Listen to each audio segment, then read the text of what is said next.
नमस्कार, खबर जारी न्यूज 24 पर मैं हूं आपके साथ मकसूद खान।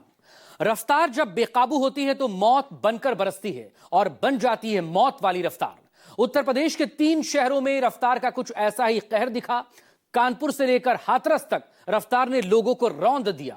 कानपुर में जहां एक रईस जादे ने 6 लोगों को अपनी लैम्बोर्गिनी गाड़ी से कुचल दिया, तो वहीं ललितपुर और हाथरस में भी रफ्तार ने कहर बरपा दिया। रिपोर्ट।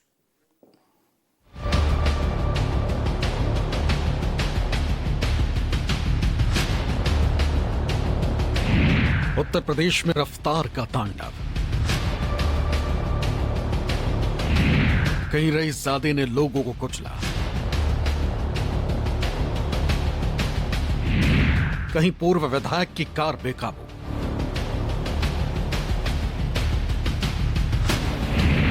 तो कहीं रफ्तार ने ली मासूम की जान।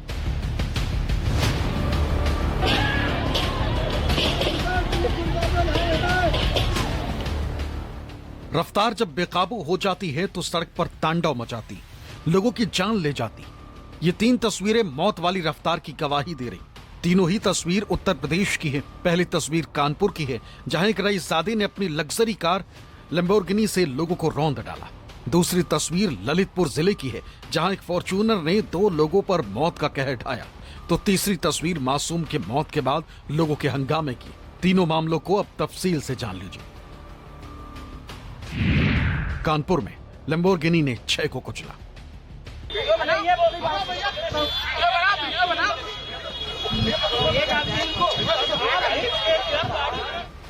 अगर आप इलाके में रसूख रखते हैं, ऊपर से रईसजादे हैं, तो चिंता करने की बात नहीं। सड़क से लेकर थाने तक फुल लग्जरी ट्रीटमेंट मिलेगा, क्योंकि जिस लड़के को हाथों में उठाकर ये बाउंसर ले जा रहे हैं वो कोई आम इंसान नहीं। दरअसल ये युवक कानपुर के प्रसिद्ध तंबाकू कारोबारी के मिश्रा का बेटा शिवम मिश्रा, जो रसूख और पैसे के मद में इतना चूर हो गया है कि अपनी 10 करोड़ की लैम्बोर्गिनी कार से 6 लोगों को रौंद डाला।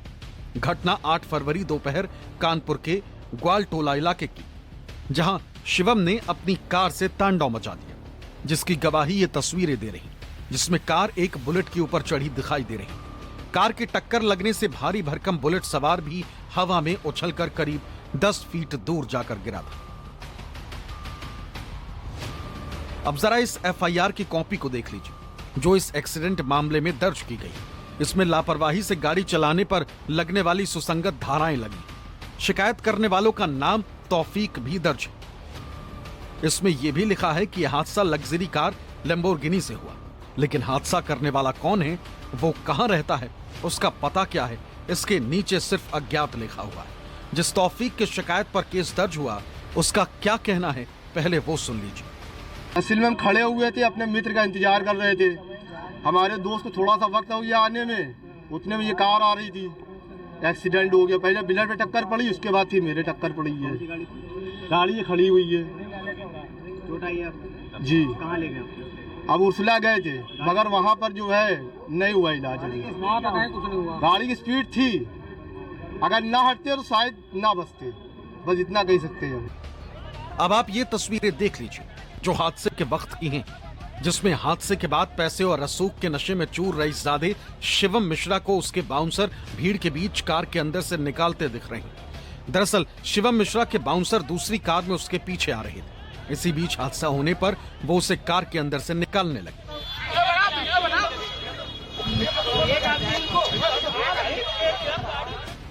इसी बीच लोगों के रोकने पर बाउंसर्स ने लोगों को धमकाना और लड़ना झगड़ना शुरू कर दिया।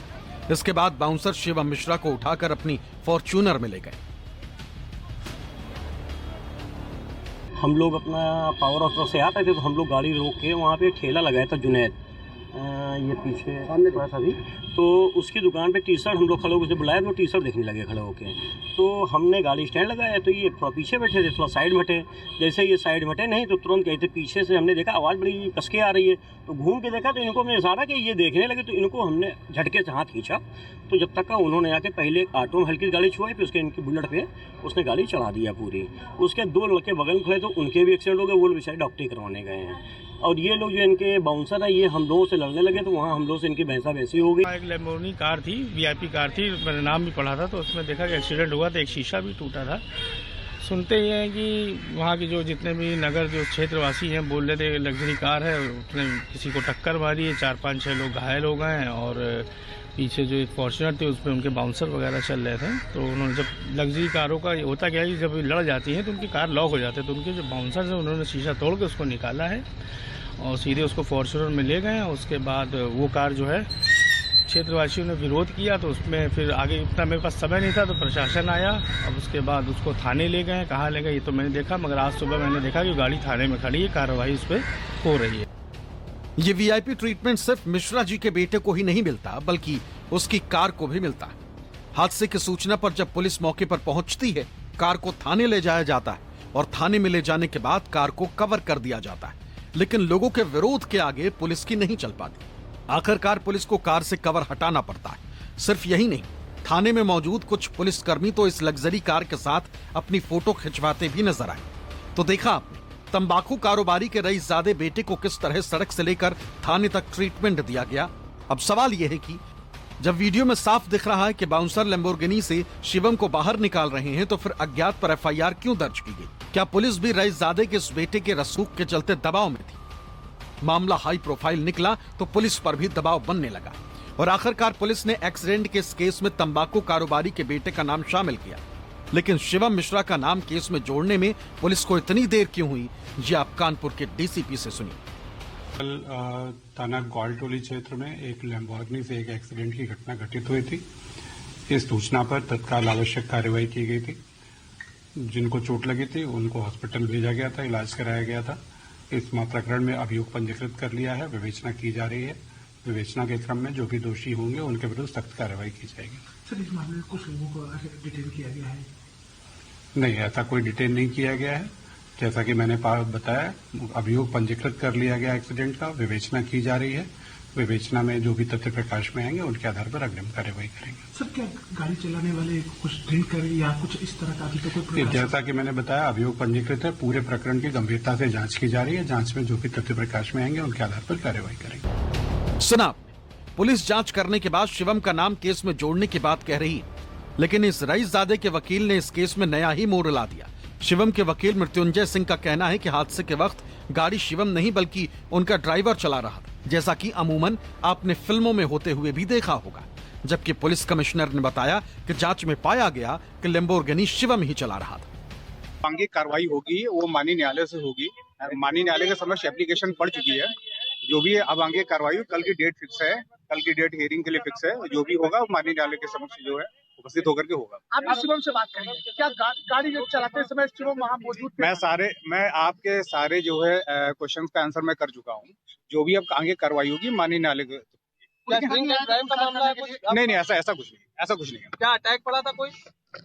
अब वो बीमार रहते हैं, लेकिन मतलब अभी ऐसा जब वो गाड़ी चला ही नहीं रहे थे, जब वो एक्चुअली में ये जो केस है वो एक्सीडेंट का केस है और एक्सीडेंट का जो केस है जो एफआईआर दर्ज हुई है वो एक्सीडेंट पर एफआईआर दर्ज हुई है। जब वो गाड़ी ड्राइव ही नहीं कर रहे थे तो उनके ऊपर कोई मामला वैसे भी नहीं बनता। लैम्बोर्गिनी चला रहा शिवम मिश्रा लग्जरी कारों का शौकीन है। उसके पास कई कारें। इस तस्वीर में आप देख सकते हैं कि शिवम मिश्रा कई लग्जरी गाड़ियों के साथ खड़ा हुआ है। तस्वीर में वो लैम्बोर्गिनी भी दिखाई दे रही है जिसने ग्वालटोली इलाके में तांडव मचाया।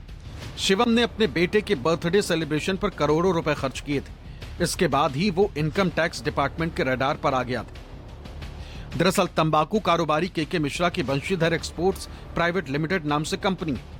ये कंपनी कानपुर की टॉप गुटखा कंपनियों के तंबाकू सप्लाई करती है। करीब 2 साल पहले 2 फरवरी 2024 को कंपनी के हेड ऑफिस पर आयकर विभाग ने छापा मारा था। आयकर विभाग ने कानपुर, मुंबई, दिल्ली और गुजरात में 20 ठिकानों पर भी छापेमारी की थी। तब के मिश्रा की दिल्ली वाली कोठी से 100 करोड़ से ज्यादा की कारें मिली थी। इनमें 60 करोड़ से ज्यादा की कीमत की लग्जरी कारें शामिल हैं। इसमें 16 करोड़ की Rolls Royce, Phantom car, Lamborghini, Ferrari, McLaren कारें मिली थी। छापेमारी में 100 करोड़ से ज्यादा के टैक्स की चोरी की भी बात सामने आई। कंपनी ने 20 से 25 करोड़ रुपए की सालाना आय घोषित की थी, जबकि उसका सालाना कारोबार 100 से 150 करोड़ रुपए होने का अनुमान है। जांच एजेंसियों को यह भी शक था कि कंपनी ने विदेशी खातों का इस्तेमाल कर धन छिपाया था। अब मामला हाई प्रोफाइल है तो सियासत होना भी तय है। समाजवादी पार्टी के प्रमुख अखिलेश यादव ने सरकार पर पक्षपात करने का आरोप लगाया। तो वहीं बीजेपी ने कहा कि मामले में पुलिस अपनी कार्रवाई कर रही है। कानपुर की घटना बहुत दुखद है। कानपुर की घटना बहुत दुखद है, जिसमें जाने गई हैं और जो गाड़ी चलाने वाले कार्रवाई हो, कानूनी कार्रवाई हो और सरकार पक्षपात न करे। सरकार पे हमेशा आरोप लगता है कि वो पक्षपात करते हैं। अपने लोग होंगे तो बुलडोजर नहीं चलेगा, अपने लोग होंगे तो एफआईआर दर्ज नहीं होगी, अपने लोग होंगे तो जेल में सुविधा मिलेगी। इसलिए सरकार को पक्षपात नहीं, न्याय